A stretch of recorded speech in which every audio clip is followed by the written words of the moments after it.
Muito boa noite para você que está nos visitando hoje. Meu nome é Felipe, eu sou pastor desta juventude que nós chamamos de Área Mais. E todos os sábados nós nos encontramos aqui às 20 horas, pontualmente às 20 horas, num tempo que nós chamamos de Encontro a Mais. Porque acreditamos mesmo que este tempo é um encontro que você pode ter com Deus único e com pessoas muito, muito especiais. No Área Mais a gente aprendeu no ano passado. Se você está solteiro, deixa eu perguntar uma coisa para vocês aqui. Quantos aqui solteiros estão esperando encontrar a pessoa certa? Quantos estão esperando encontrar a pessoa certa? Olha só. Sabe o que a gente aprende aqui? A gente aprende que, na verdade, a pessoa certa é um mito. Sabia? Porque enquanto você espera a pessoa certa, você deixa de ser a pessoa certa. Então, ao invés de esperar a pessoa certa, seja você a pessoa certa de alguém. Ok? Mas isso é assunto para o final do ano. No final do ano a gente vai ter de novo aquela série sobre relacionamento, sobre sexo, toda aquela história que a gente gosta de conversar a respeito. Mas nesse tempo agora, nós estamos conversando sobre outra coisa. Sobre esta série que nós chamamos de Inbox. Por que nós chamamos esta série de mensagens de Inbox?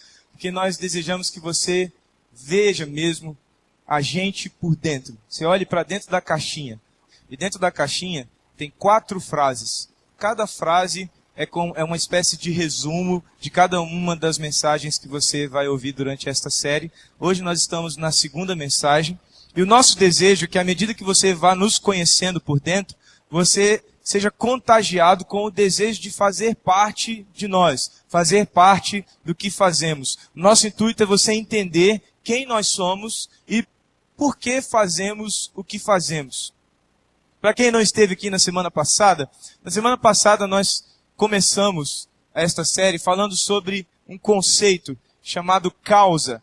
E eu falei na introdução, que quando nós estudamos ou pesquisamos a parte interna de grandes empresas, de grandes corporações e até também de igrejas, nós descobrimos que essas corporações, essas empresas, essas igrejas, elas têm sentenças, resoluções que são feitas. E algumas dessas resoluções têm título. Um dos títulos mais conhecidos que a gente ouve falar é a visão. A visão da empresa. Qual é a visão da Apple? Qual é a visão da Microsoft? Qual é a visão da Coca-Cola? Qual é a visão da igreja X, da igreja Y? Qual é a visão? Também tem uma outra resolução que a gente chama de missão. E eu lendo um livro eu descobri que visão e missão são conceitos que nós temos, que nós dominamos, que nós manipulamos, no bom sentido da palavra. Mas a causa é algo que nos tem. A causa é aquilo que nos move. Ela vem antes da visão, ela vem antes da missão. É aquilo que faz a gente ter visão, é aquilo que faz a gente ter uma missão. A causa não somos nós que temos, mas é a causa que nos tem. E eu compartilhei com vocês na semana passada a nossa causa. Conhecer Jesus e torná-lo conhecido. Então tudo que a gente faz aqui tem a ver com isso. Cada ministério, cada iniciativa que nós temos aqui nesse lugar, nesta igreja, como Área Mais, tem um objetivo. Que através da experiência do que nós fazemos, nós conheçamos mais a Jesus. E através deste conhecimento de quem é Jesus, nós nos tornemos capazes de tornar Jesus conhecido para outras pessoas. E é muito mais do que falar de Jesus, mas é viver Jesus aonde nós estivermos. E então, no primeiro sábado passado, nós falamos sobre isso. Mas hoje, eu quero falar com você sobre este momento aqui, que na terminologia mais de igreja mesmo, de gente que é de dentro de igreja, a gente chama de culto. Alguns que se acham assim mais moderninhos, né, chamam de celebração, mas celebração nem é tão moderninha assim, né? Aí chama a celebração dos jovens, né? E, bom, é um evento que a gente faz todos os sábados, é um encontro que a gente programa para ter todos os sábados, no intuito de aqui vivermos a experiência da nossa causa. Nesse ambiente, conhecermos mais a Jesus e sairmos daqui deste ambiente para tornar Jesus mais conhecido. E quando nós falamos de evento, e aqui eu estou ampliando um pouco mais do que simplesmente um culto, celebração ou qualquer nome que você dê para esse tipo de evento que você faz na sua igreja, se você estiver aqui nos visitando hoje. Ampliando mais um pouco, nós jovens gostamos muito de fazer outros eventos, além deste evento de todos os sábados, de todas as semanas. Nós gostamos de fazer acampamentos. Para quem não sabe, acampamento é às vezes um final de semana ou mais um pouco, que nós separamos, vamos para um lugar, e lá naquele lugar a gente vive dias intensos assim de relacionamento entre nós, também de momentos de culto e de louvor, e ouvindo palavras, e aceitando desafios novos para a nossa vida. É um tempo muito precioso, muito intenso, assim, que a gente gosta de ter todos os anos. É uma tradição que existe na maioria das igrejas ter acampamento. Às vezes até usam isso para medir o nível de sucesso do trabalho com jovens na igreja. Se a sua igreja faz acampamento todo ano, 1 ponto para você no nível de sucesso do ministério com jovens. Se você não consegue fazer acampamento todo ano, então você precisa fazer para poder você ganhar pontos no ranking de ministérios com jovens no Brasil, ok? Mas isso é uma besteira. Mas nós fazemos acampamento todos os anos, nós fazemos festas todos os anos. Aqui nós fizemos ano passado a maior festa do mundo, foi muito legal, uma festa junina, muito, muito legal mesmo, muito bacana. E a desse ano a gente está prevendo ser bem melhor, maior e melhor. Será no final de maio. A gente vai ter também, o acampamento vai ser no início de setembro. A gente vai ter também, o que mais? Provavelmente a gente vai ter uma gravação de um DVD aqui esse ano. A gente vai ter agora, no Carnaval, a gente vai ter o Bloco Alegria, o movimento da juventude no Carnaval de Brasília. E a gente vai trazer um pouquinho do Carnaval aqui para dentro. Pode segurar o queixo aí se ele tiver caído, tá bom? Não se escandalize, eu vou falar um pouco sobre isso também. A gente tem o Alto de Páscoa, que acontece todo ano, na Páscoa, obviamente, né? E eu já estou começando a me caracterizar para o Alto de Páscoa, para participar. Então, todos os anos a gente participa de eventos. E eu quero falar com vocês sobre o que a gente espera, o que a gente quer. Então, esse tempo aqui que nós vamos passar juntos é um tempo precioso, não especificamente para você refletir algo pessoal. Geralmente a gente vem para a igreja, a gente vem para uma igreja, para um culto, esperando que a palavra seja algo para refletir assim pessoalmente, especificamente para uma ferida minha, para curar a minha alma, para me fazer experimentar Deus de uma nova maneira. Mas hoje o objetivo não é tão pessoal assim. O objetivo hoje é para você entender mesmo o que acontece aqui dentro. É tão legal você poder participar de algo que você entende por que acontece daquele jeito, por que é feito naquela ordem, por que o pastor fala desse jeito, se veste desse jeito, por que de tudo isso? E você vai ter a oportunidade de entender. Você que não é de igreja vai entender como a gente se preocupa, às vezes, com pequenos detalhes, mas que fazem grande diferença. E você que já é daqui, já frequenta aqui esta igreja, você vai entender muita coisa que você já está acostumado, mas não sabe exatamente por que as coisas são como são. Então é uma oportunidade muito preciosa, é algo muito importante para a sua vida. Porque vai te ajudar a entrar mais no clima. Vai te ajudar a sentir-se de fato parte do que está acontecendo. Não simplesmente um espectador que vem todos os sábados, ou não todos os sábados, mas que vem aqui, senta, contempla algo acontecendo e volta para sua casa e não se sente parte de nada. O nosso desejo é que você, entendendo, faça parte disso. Na semana passada eu falei sobre aquela sequência, não é? Se nós sabemos, nós podemos. E se nós podemos, nós devemos. Vocês não lembram de nada, né? Se nós sabemos, nós podemos. E se nós podemos, nós... É isso que a gente deseja que você entenda durante esse período. Na hora que você conhece, entende, sabe como nós funcionamos, você pode fazer parte. E se você pode fazer parte, você deve fazer parte. Não pode ficar mais parado aí. Então, falando sobre eventos, sobre cultos, sobre acampamentos, sobre festas em geral, há uma preocupação muito grande em pastores, líderes de jovens, em ministérios por aí, pelo Brasil afora, em igrejas. E às vezes nem só quando nós estamos falando de igreja. Quando nós falamos de programas de televisão, cujo o público-alvo é o público jovem. Eu não sei quantos de vocês assistiram já a nova propaganda da Folha de São Paulo. Quantos já viram? Eu sigo a Folha. Já viram essa campanha? Vocês já viram o perfil das pessoas que aparecem na sequência dessa propaganda? Vocês viram ali algum executivo de gravata, engomadinho, cabelo com gel, falando, eu sigo a Folha? Viram? Não, vocês viram algum velho sentado numa praça com um óculos na ponta do nariz, falando assim, eu sigo a Folha? Viram? Não.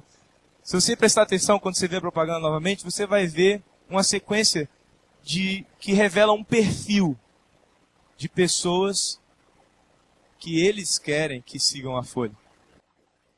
Então, é um cara de fone de ouvido super colorido, um Black Power, entendeu? Uma menina super alternativa, assim, com um brincão alargador e tal. Um outro cara meio fashion. Por quê? Porque eles querem alcançar um público. Todo evento, toda a organização que visa alcançar alguém, algum perfil específico, se preocupa com isso aqui, ó. Contextualização. Todo mundo o pastor de jovens, o seu pastor de jovens, o seu líder de jovens, a sua igreja, ou a empresa que você trabalha, se tem um alvo específico, se a empresa quer alcançar especificamente um público nerd, o público mais velho, o público mais descolado, os bicho grilo, esses grupos, esses guetos, eles estão preocupados com contextualização. E na verdade, esse tema, chamado contextualização, esse tema é um tema bastante controverso, principalmente para o universo que nós chamamos de igreja. Porque até que ponto essa preocupação com contextualização deve ser algo realmente importante quando nós estamos falando de comunicar o Evangelho, de comunicar as verdades que eu, como cristão, acredito para pessoas que juntamente comigo acreditam e precisam aprender mais, e pessoas que não acreditam e eu desejo que passem a acreditar. Até que ponto eu devo contextualizar? E aí no meio cristão, para você que não é muito acostumado com igreja, no meio cristão existe muita guerra interna. Entre nós que nos rotulamos de evangélicos, existe muito criticismo. Quando alguém faz algo diferente, todo mundo ataca, todo mundo diz, olha lá, o cara tá mundanizando, assim que chama, mundanizando a igreja, secularizando a igreja. Então, até que ponto, qual é o equilíbrio do que a gente chama de contextualização? Isso é um tema importante quando nós falamos de eventos, e principalmente de eventos para jovens. Eu separei aqui 3 denominações, não denominações evangélicas, mas 3 conceitos, para que você entenda do que eu estou falando. Esses 3 conceitos aqui, cultura de dominação, cultura de sincretização e cultura da redenção. Então, eu quero que você entenda hoje que nós aqui do Área Mais estamos num processo de inserção nesse último contexto, na cultura da redenção. Mas o que seria a cultura da dominação? O que é a cultura da dominação? É aquela ideia que as igrejas têm de que tem que acabar com tudo o que culturalmente é produzido fora da igreja. Você já conheceu gente, por exemplo, que diz assim: eu só escuto música evangélica? Quantos aqui já conhecem gente assim? Eu só escuto música evangélica. Às vezes até você, assim. Desculpe, meu intuito não é te ofender, ok? Mas te fazer pensar um pouco. Tá bom? Então tem muita gente que diz assim: só ouço música evangélica. Tem músicos que eu conheço que dizem: só toco música evangélica. E aí nós vivemos num mundo que é bipartido. Um mundo onde existe o sacro e o profano. E eu, que sou evangélico, só vou me envolver com o que eu considero sacro. E esse negócio às vezes vai se ramificando e vai crescendo. E às vezes cria-se uma cultura, essa cultura de dominação, que eu chamo, sabe de quê? De fascismo evangélico. É forte, não é? É aquele cara que fala assim: eu só levo meus filhos no médico crente. Eu só corto o cabelo com cabeleireiro crente. Eu já vi gente da minha igreja dizer assim: eu vou deixar um homossexual cortar o meu cabelo? De jeito nenhum. E aí nós estamos debaixo de uma cultura chamada cultura de dominação. Nós queremos viver uma jihad gospel.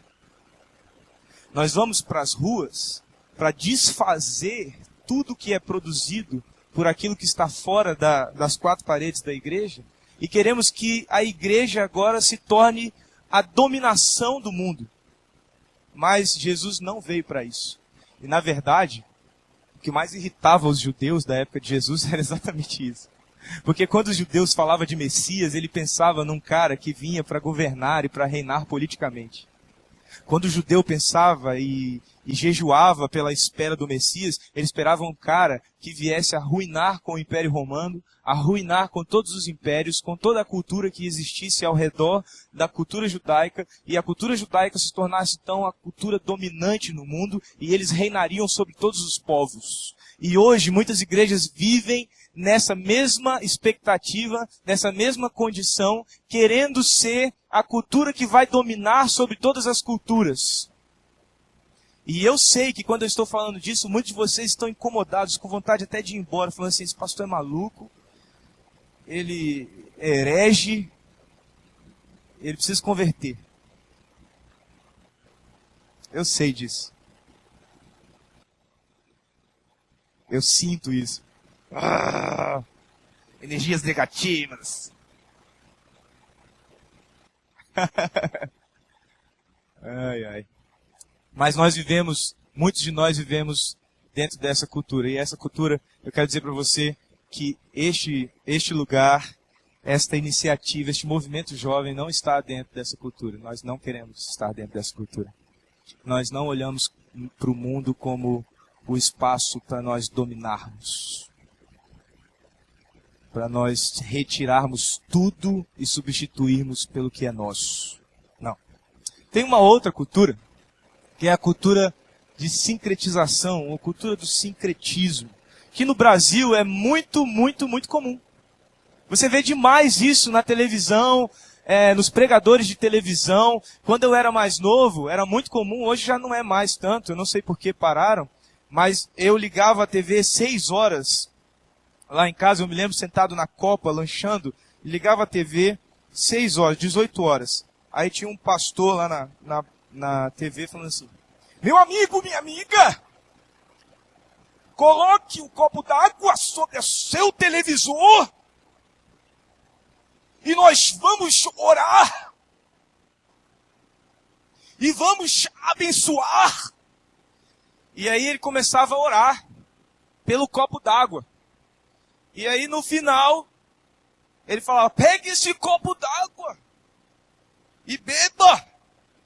E aí supostamente a pessoa bebia o copo d'água, crendo que assim ela receberia algo especial através daquele copo d'água.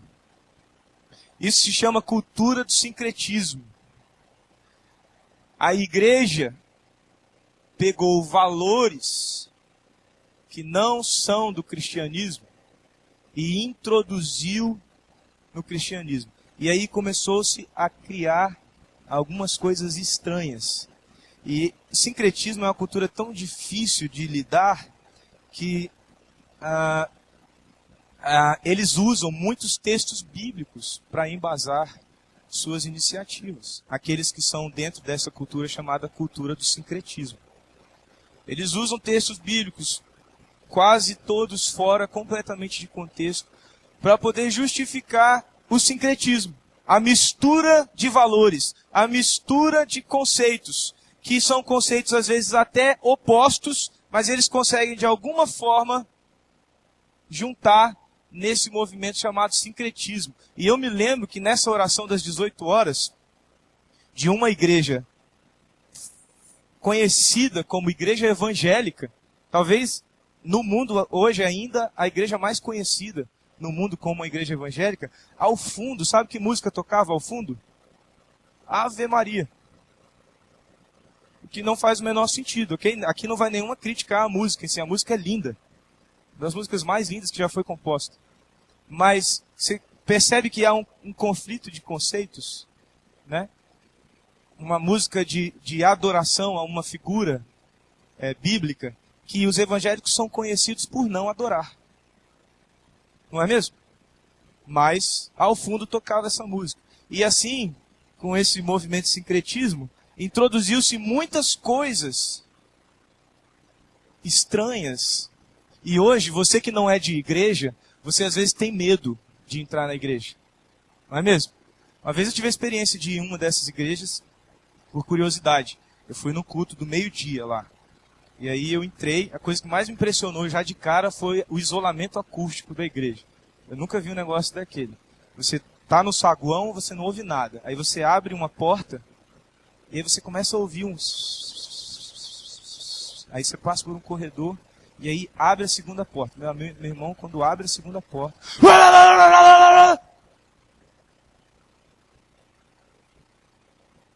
Eu fiquei assim. Aí entrei... devagar, sentei, e aí o pastor estava lá, e expulsando o demônio de uma pessoa, e ele falou assim, agora você vai pegar o seu santinho era um papel pequeno assim, e você vai pegar esse seu santinho e vai botar na sua mão, vai botar na sua cabeça, e você vai começar a expulsar os demônios de você mesmo, e aí... É um negócio meio estranho, né? Mas é assim mesmo. E aí, eu fiquei olhando pro lado, eu falei, não vou fazer isso não. Eu vim só para ver de qual é mesmo, ver como é que funciona. E aí, o cara do meu lado começou, depois que ele expulsou o demônio dele, o demônio saiu e começou a me olhar. Aí o outro do outro lado começou a me olhar também. Eu falei, ih, caramba. O que vai acontecer comigo? E aí eu fechei o olho, comecei a orar também. E aí quando eu percebi que eles me esqueceram, eu saí e fui embora. Não tive coragem mais de ficar. E olha, eu fui criado num lar cristão, eu cresci na igreja evangélica. E eu entrei nesse lugar e achei estranho. E o que acontece na cultura de sincretismo é isso. Imagine você que não está acostumado a entrar em nenhuma igreja. Você entra numa igreja e o cara começa a gritar. Ou às vezes começa a fazer coisas que te causam estranheza. Você fala assim, meu Deus, eu entrei na gaiola das loucas, né? Onde eu estou? E aqui eu não estou criticando nenhum movimento autêntico, ok? Existem movimentos autênticos, mas aqui, naquilo que é autêntico, a nossa igreja, a nossa juventude também busca. Nós queremos ter experiências sobrenaturais com Deus. Experiências como as que são narradas na Bíblia, em que homens foram tomados pelo Espírito, homens e mulheres tomadas pelo Espírito, em que homens realizaram milagres, fizeram um paralítico andar, né? Nós queremos ver isso, nós buscamos isso. Mas no que diz respeito aos eventos que nós organizamos, nós temos uma preocupação: não causar estranheza em você. Porque o que para nós é comum, é para nós. Então a gente tem momentos que são internos, bem internos, em que a gente se preocupa em controlar mesmo quem está participando, porque para esse grupo, o que a gente vai viver ali, na maior liberdade, não causará estranheza. Mas para o grupo que porventura venha de fora, pode causar estranheza. Nós não queremos te causar estranheza. E a cultura do sincretismo, ela não se importa, ela ignora simplesmente quem é de fora. Ou você aceita o que a gente está fazendo, ou então você pode ir procurar sua turma. Mas nós não estamos aqui para excluir. Nós estamos aqui para incluir. E por último eu quero falar com você, não por último na palavra de hoje, mas sobre a cultura da redenção. A cultura da redenção, ela é uma cultura inteligente. Ela é uma proposta que é difícil, às vezes até mais lenta, mas é a proposta que realmente está em plena convergência com o que Jesus veio fazer no mundo. Jesus chegou num casamento chamado pela Bíblia as Bodas de Caná, e casamento naquela época durava uma semana, viu? Vocês estão pensando em casar aí? Vocês estão gastando 50 mil, 60 mil para fazer a festa de uma noite. Naquele tempo a festa durava 7 dias. E a lua de mel 1 ano. Certo? Então as famílias... O cara sapateou aqui, velho. Lua de mel 1 ano. Cuidado, olha o secretismo, rapaz. Esse negócio é lá pro subsolo, não é pra cá não. Fica na boa, senão o cara do lado vai achar estranho. Pois é, a cultura judaica era assim. As famílias se preparavam para o casal ficar sustentado pelas famílias durante 1 ano. Para que durante 1 ano a mulher ficasse totalmente dedicada ao marido e o marido à mulher. Mais nada. Ficava só lá, né, no bem bom. E a festa de casamento durava 7 dias. Pois é, Jesus chega nessa festa e o vinho acabou. E naquele tempo o vinho significava alegria. Por que será? Faça suas conclusões. Vinho era sinal de alegria na festa. Então quando acabava o vinho, todo mundo fazia, acabou o vinho. E era uma derrota acabar o vinho. Jesus chegou lá, Jesus não apontou o dedo para as pessoas dizendo assim, ei, você aí, que tá cambaleando aí. Você para de beber. Você tá quase, hein, rapaz? Pode parar, que tá na segurança ainda. Pedro, bafômetro naquele ali. Jesus não chegou assim na festa. Jesus chegou, viu que tinha acabado o vinho, chamou um cara para encher as botijas de água, e ele foi e transformou a água em vinho, e a festa se tornou uma festa alegre, como deveria ser até o fim.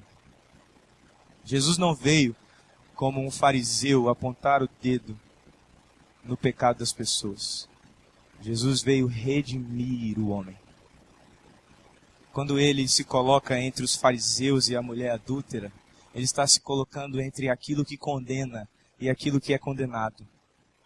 E ele, sobre quem não há nenhuma condenação, diz para aquela mulher, eu não te condeno. Vá agora e mude sua vida. Mude a partir de agora. Eu não vim te condenar, eu vim te redimir. Eu não subo nesse palco aqui aos sábados para apontar o dedo para você e acusar você dos seus erros. Eu venho aqui para apresentar para você para apresentar a você que a vida que você vive hoje e você acha boa pode ser transformada numa vida melhor. E foi isso que Jesus veio fazer.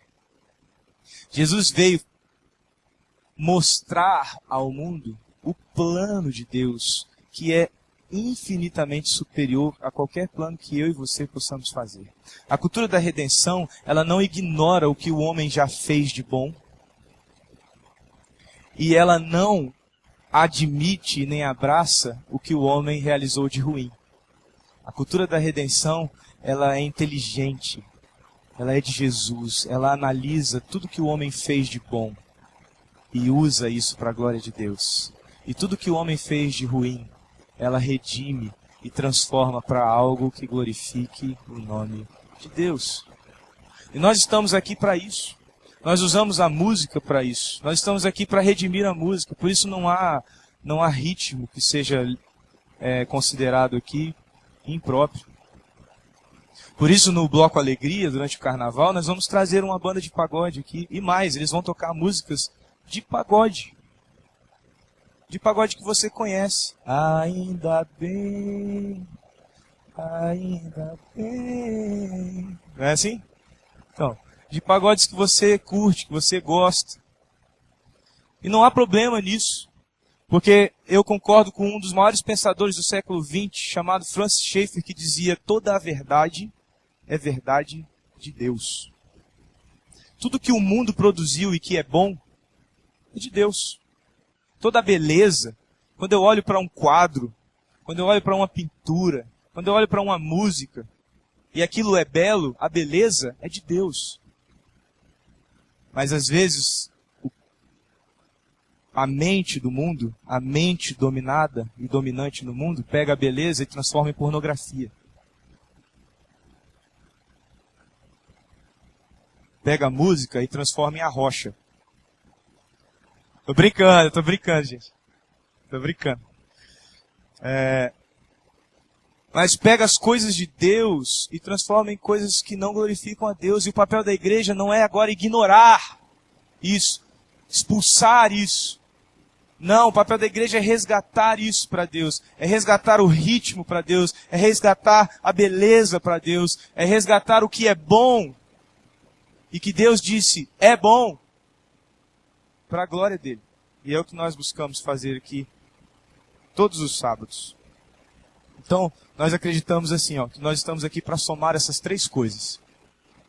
O evangelho, mais a cultura, mais a igreja. É igual a redenção. Isso não é ideia minha, é ideia de um pastor chamado Mark Driscoll, que fala que a igreja do nosso tempo tem que ser essa igreja que se atualiza, que se contextualiza, sem perder a essência do evangelho, sem deixar de ser igreja. Precisa haver as três coisas: evangelho, cultura e igreja. Então nós estamos aqui, chamamos esse tempo aqui, especificamente de sábado, nós chamamos de encontro. Então esse daqui não é somente um evento, mas um encontro. Por que nós falamos isso? Porque nós desejamos, oramos e pedimos a Deus que todas as pessoas que entrem aqui tenham um encontro. Não é simplesmente você vir e assistir uma banda tocando e alguém falando. Mas é você ter de fato um encontro. Algo que faça diferença em você, na sua particularidade. Mas também não é somente um encontro. É um relacionamento. Nós queremos que de encontro em encontro você comece um relacionamento. E para isso nós nos preocupamos com 5 coisas básicas. Nós nos preocupamos com o ambiente. Então você vê que a gente faz decoração, tá vendo? A gente bota luzinhas. Aqui a gente está dividindo o palco com a decoração de amanhã. A nossa igreja também trabalha com decoração aos domingos. Amanhã nós começamos uma série chamada 40 Dias em Reforma. Então, você pode ver que aqui em cima, está aparecendo um canteiro de obras. A gente tirou alguns elementos que estavam aqui, cones, escada, balde, pincel. O pastor vai pregar, não com uma mesinha de vidro assim, mas ele vai pregar com um barril, um tonelzão enorme assim. Entendeu? Porque a gente se preocupa com o ambiente. A gente se preocupa com a linguagem. Né? Você não vai chegar aqui e ouvir uma música que os crentes gostam de tocar assim, E ele vem, saltando pelos montes. E os seus cabelos são brancos como a neve. Aí o cara fala, pô, legal, a galera que acredita em Papai Noel. E os seus olhos, nos seus olhos, fogo. Ih, Papai Noel é do mal. Os olhos são de fogo. Eu não vim trazer presente. Né? Tem uma música antiga também que a gente gostava de cantar que falava assim: ele é o leão da tribo de Judá. O cara, que isso, velho? A galera aqui tá na vibe do tribo de Jah, isso aí, pá. Rastafari, né? Então tem umas músicas assim que a gente canta, aí o cara que não é da igreja fala assim: caramba, bicho, o que será que quer dizer isso? Deve ser legal, porque a galera tá empolgada, né? Esse leão deve ser gente boa e tal. Né? Aquele pastor que chega assim e fala assim: Deus tem uma palavra para você, varão. Aí o cara, varão, né? Ou vaso, né? Vaso. Aí vaso, o cara já pensa no vaso, né? Não leva uma boa referência. Quando fala vaso, você não pensa no vaso de flores, pensa em outro vaso. Então a gente se preocupa muito com linguagem, para que todo mundo tenha a mesma experiência. Tem um pastor do século XVI, chamado Charles Spurgeon, e ele tem uma colocação muito famosa. Ele diz assim: na minha igreja há um juiz e uma lavadeira. E toda semana eu prego na linguagem que a lavadeira entenda, porque assim o juiz entende. Porque se eu pregar para o juiz, a lavadeira não vai entender. E ele está falando de níveis de cultura, porque no tempo dele, uma lavadeira tinha muito menos acesso à cultura do que um juiz. Hoje a diferença diminui um pouco. Mas naquele tempo era muito gritante. Geralmente era uma mulher analfabeta e tudo mais. E hoje no Brasil a gente ainda tem essas disparidades. Em outros países não tem tanto. Mas aqui no Brasil a gente ainda vive essas disparidades. Mas eu pego esse princípio e aplico para o nosso contexto de juventude, falando os de dentro e os de fora. Tem termos que a gente usa aqui que são super comuns para nós, né? Por exemplo, como eu cresci numa igreja tradicional, algumas expressões eu não sou acostumado até hoje, né? Então uma vez eu encontrei com uma pessoa na rua e a pessoa falou assim: rapaz. Aí eu, legal. Eu não sabia o que responder, eu não sabia como responder a esse cumprimento. Rapaz. Legal. Né? Não sei se você sabe responder esse cumprimento. Até hoje eu tenho dúvidas de como responder. Mas, assim, são expressões que a gente está muito acostumado, mas os de fora não estão acostumados. E aqui a gente tem uma preocupação em trazer expressões, em falar de um jeito que qualquer pessoa, de qualquer lugar, entre aqui e entenda do que a gente está falando e participe e se sinta envolvida pelo que está acontecendo aqui dentro. A gente prima também muito por relacionamento. Então, toda vez que acaba um encontro aqui, a gente incentiva você a ficar mais tempo lá fora. Tem um stand lá para você conhecer mais a respeito da gente, para você poder saber que tem pequenos grupos aqui. A gente se reúne durante a semana em pequenos grupos. A gente tem o Chega Mais, e o Chega Mais se reúne aqui todos os sábados às 18h30, que é um grupo que foi criado para pessoas que estão chegando. Porque quando você vem nesse grupo maior, às vezes você fica meio deslocado, meio perdido, mas indo para o Chega Mais, você já faz amizade, já combina com a galera de sair junto, de se ver durante a semana, você já se introduz mais facilmente em um pequeno grupo. Então relacionamento para a gente é um grande valor. O outro é a essência. A essência do Evangelho nunca vai ser deixada para trás aqui. Então, às vezes, tem assuntos aqui que são difíceis de tratar. Por exemplo, ano passado eu preguei aqui sobre segundo casamento, divórcio. Assunto difícil de falar hoje. E o jeito que eu abordei foi muito duro, não foi, gente? Hein? Quem estava aqui, foi duro ou não foi? Difícil, né? De ouvir, principalmente a primeira parte. Tão difícil que no início eu falei, não vai embora, você vai ficar com vontade de ir embora, vai ficar com raiva de mim, mas não vai, fica até o fim, que no fim tudo se resolve. Então, às vezes, a gente trata aqui. Muitas vezes eu já preguei aqui dizendo, como hoje eu disse durante o louvor, o chamado de Deus é para você morrer para você mesmo. Às vezes a bênção de Deus vai trazer sofrimento para a sua vida. Isso é estranho, não é? É muito estranho, porque às vezes as pessoas vêm para a igreja para ouvir aquilo que vai fazer elas ficarem mais para cima. Mas o Evangelho às vezes nos põe para cima, às vezes tem que nos pôr para baixo mesmo. Porque às vezes a nossa bola está muito cheia. E aí Jesus vem e dá uma espetadinha assim, abaixa a bola. É interessante que na interação entre Jesus e Pedro, muito próximo as duas interações. Numa primeira interação, Pedro diz para Jesus que ele é o Messias. E Jesus diz, muito bem, Pedro, porque não foi nem homem nenhum que te revelou isso, mas meu Pai que está nos céus. E logo em seguida, num outro diálogo com Pedro, Pedro diz, tem pena de ti, Senhor. E ele diz, vai de reto, Satanás, porque você não pensa nas coisas de Deus, só pensa nas coisas dos homens. É o mesmo Pedro, o mesmo Jesus, na mesma relação. Às vezes o Evangelho nos põe para cima, às vezes o Evangelho tem que nos pôr para baixo. Porque é nesse balanço que a gente vai ficar no equilíbrio da essência do Evangelho. Tem muito pastor que só quer pregar sobre pecado. Você é um pecador! Se arrependa! Venha à cruz! E aquela coisa que você sai assim, querendo... Você só não se mata porque...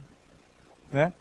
E tem pregador também que só sabe falar coisa boa, né? Só sabe dizer para você que Deus tem tudo de bom, que se você quiser um carro você vai ter, se você quiser um bom emprego você vai ter, se você quiser um marido lindo você vai ter, e uma mulher também maravilhosa você vai ter. Mas a essência é o equilíbrio entre esses extremos. E também um outro valor que a gente tem é a qualidade. A gente prima por qualidade. Apesar de hoje vocês estarem sofrendo um pouco com a qualidade, mas isso aqui normalmente não acontece. A gente sempre valoriza demais a experiência que vocês vão ter aqui como uma experiência com algo de grande qualidade.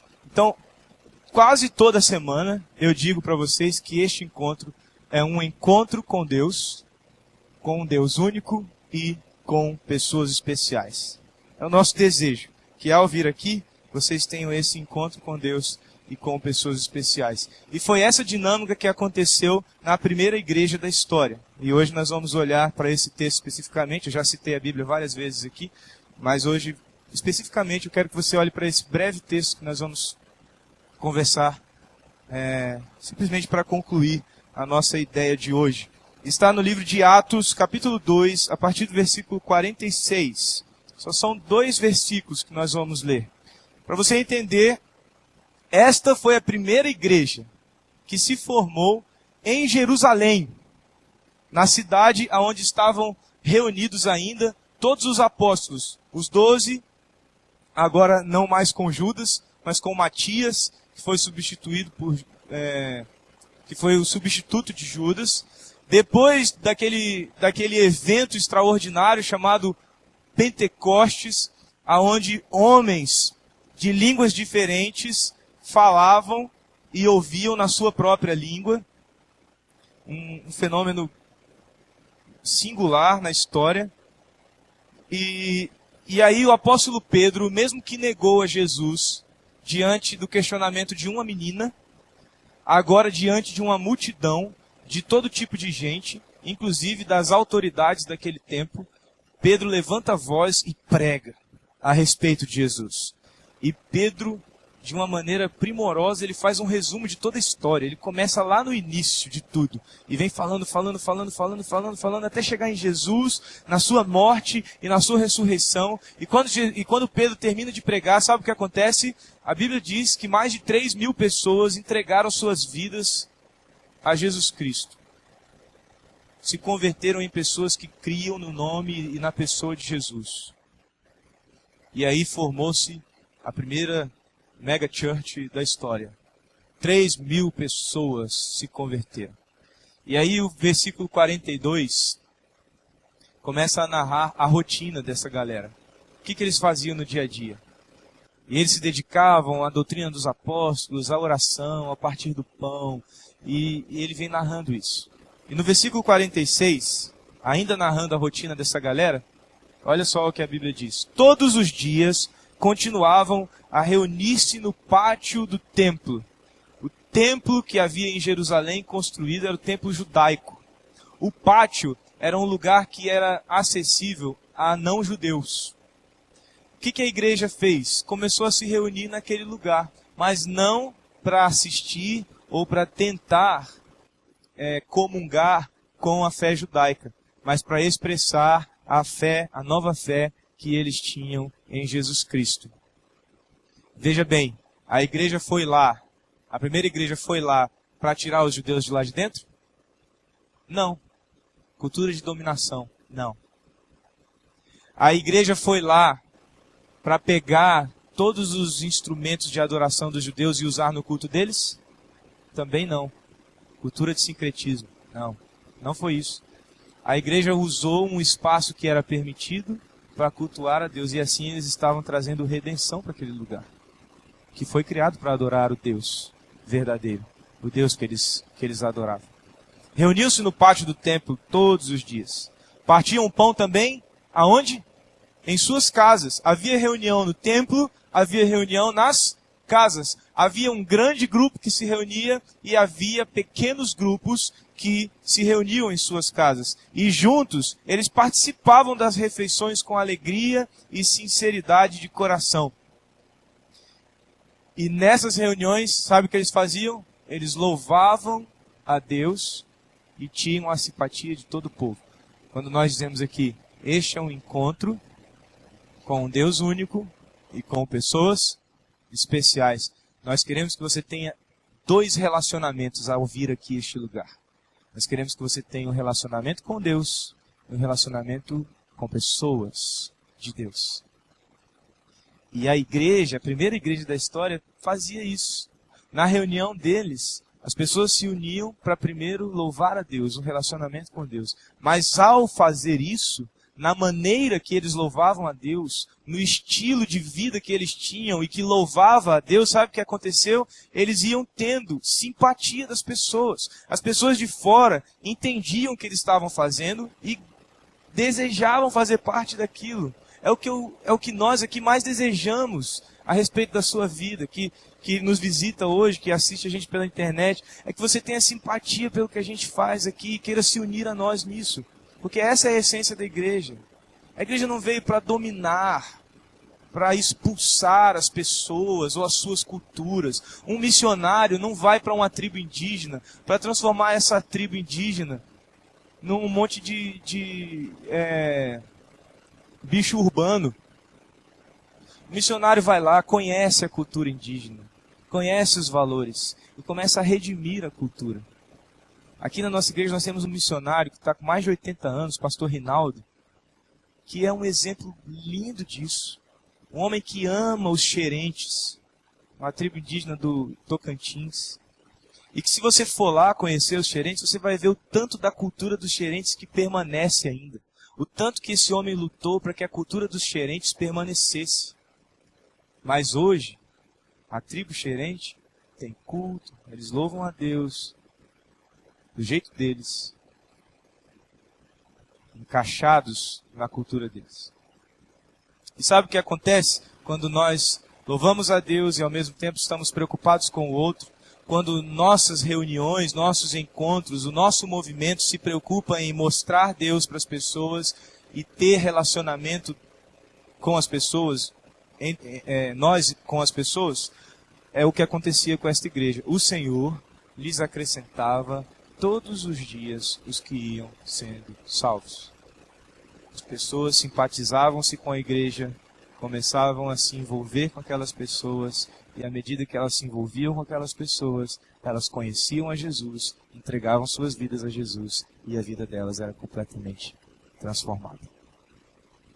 O que nós queremos aqui, o que nós queremos neste encontro de todos os sábados, o que nós queremos nas festas que nós fazemos, o que nós queremos nas iniciativas de carnaval, de Páscoa, acampamentos, o que nós queremos com essas coisas? Nós queremos que seja não somente um evento, mas um encontro, não somente um encontro, mas um relacionamento e mais, não somente em um lugar, mas em qualquer lugar. Porque o que vai fazer a diferença somos nós. Nós transformamos o ambiente. Nós redimimos os lugares em que nós estamos. O que nós desejamos hoje para a sua vida é que hoje seja um encontro com Deus único e com pessoas especiais. É tudo que a gente quer, todas as semanas, quando nós nos reunimos aqui, é que você tenha um encontro com o Deus único e com pessoas bem legais mesmo, bem especiais, e que vão, à medida que o tempo passa, se tornando mais especiais para a sua vida. Ok? Semana passada eu abri para fazer perguntas, e só tivemos uma pergunta. Hoje alguém quer fazer alguma pergunta, por exemplo, sobre o que a gente faz no Bloco Alegria? Se você tiver curiosidade para saber, ou quais são os objetivos que a gente tem ao fazer um acampamento. Bom, não sei. Eu estou só levantando algumas perguntas possíveis. E eu quero te dar a oportunidade de perguntar, se você desejar. Alguém aqui que deseja perguntar alguma coisa? Pode levantar a mão assim, ó, e vai ter um microfone para ir até você. Não? Eu fui bem claro, né? Bom, se vocês quiserem perguntar, falar do Bloco Alegria, Então, o Bloco Alegria é um movimento que a gente decidiu fazer desde o ano passado. Nós fizemos um compromisso aqui, este grupo, de não nos retirarmos mais. Normalmente as igrejas no carnaval elas fazem retiro. E aí nós decidimos que nós não vamos mais nos retirar no carnaval. Né? Jonas quis se retirar de Nínive. Né? Para quem conhece a história, Jonas não queria ir para Nínive, o lugar que Deus tinha mandado ele ir, porque era um lugar que estava precisando da mensagem de salvação. E ele se recusava a ir, mas não teve jeito, ele teve que ir. E quando chegou lá, toda a cidade se converteu, toda a cidade se entregou ao Deus de Israel, ao Deus verdadeiro. E nós não queremos mais nos retirar, nós queremos ir aonde estão pessoas que precisam do amor de Jesus, precisam sentir que mesmo a vida delas sendo boa, como elas estão vivendo, ela pode ser muito melhor. Não se trata de irmos lá, acusarmos essas pessoas de erros, pecados ou falhas, mas trata-se de irmos lá propor para essas pessoas não somente uma vida boa, mas a melhor vida para se viver. E aí a gente vai fazer esse evento durante 2 finais de semana. No final de semana do carnaval a gente vai fazer aqui dentro. E a gente vai sair também, onde tiver aglomerações, para a gente distribuir convites para o evento que vai acontecer aqui. E o evento que vai acontecer aqui é um evento bem caracterizado como de carnaval. Então vai ter uma banda de pagode aqui em cima, tocando. A gente não usa essas cadeiras aí que vocês estão sentados. A gente monta várias mesas aqui, em todo esse ambiente. E mesas como se fossem de bar mesmo, as pessoas sentam e durante o culto elas podem fazer pedidos de comida e bebida. Então a gente está tocando aqui e o cara está comendo coxinha, entendeu? É um negócio bem estranho, mas é legal, é bem divertido também. E aí o cara pode tomar Coca-Cola durante o culto e pedir uma porção de frango a passarinho e sentar com a perna em cima da mesa, assim, do jeito que ele quiser, ele pode ficar. É uma noite bem descontraída, bem legal. E tem o momento da palavra também, um pouco mais curta, mas tem o momento da palavra, que a gente fala sobre o amor de Deus para as pessoas e convida as pessoas a fazerem parte de nós, fazer parte do nosso movimento. E a gente vai fazer isso 2 finais de semana, no final de semana do carnaval e no final de semana seguinte ao do carnaval. Porque vai ter gente com certeza que vai falar assim, eu não vou deixar o carnaval para ir numa igreja, né, que eu não tô maluco. Então a gente faz no final de semana seguinte, porque aí quem sabe o cara pensa, não. Ano passado mesmo teve o pessoal que recebeu o convite e falou assim, igreja? Carnaval na igreja? É isso mesmo que eu entendi? Falei, é isso mesmo que você entendeu. E eu sou o pastor da igreja. Você é o pastor?